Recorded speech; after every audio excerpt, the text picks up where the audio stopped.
हरि ओम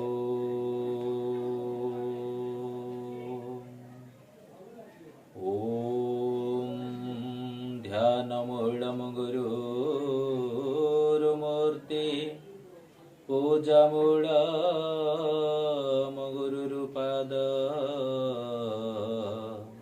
मंत्रमूलम गुरुर्वाक्य मोक्षमूलम गुरुकृपा।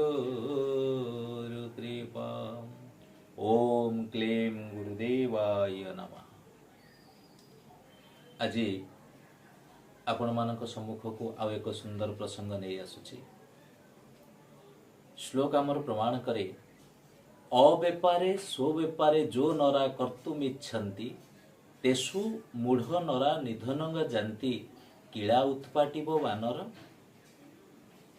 यार अर्थ उदुदिया खरा बेल खरा दिनर कथा। जनक बाड़ी रे काठ चिराली दुई भाई जाई गोटे बड़ गरिकी गछ कटा हला परे जो गंडीटी बाहर काठ गंडीटी की बड़ करत साहाय्य दी जन काठ चिराली काठ चिरुचंती। गछ ऊपर थिबा मांकड़टी आज्ञा देखुछि कुछ अरे इमिति इमिति करूचंती भल लागुछि तो से मन भीतर चिंता करूछि एवं से जानिनी जे एई काठ दुईटी मध्य भाग रे फांक सृष्टि करबा पई गोटे खिल दिया जाय था। काठर गोटे खिल दिया जाय था।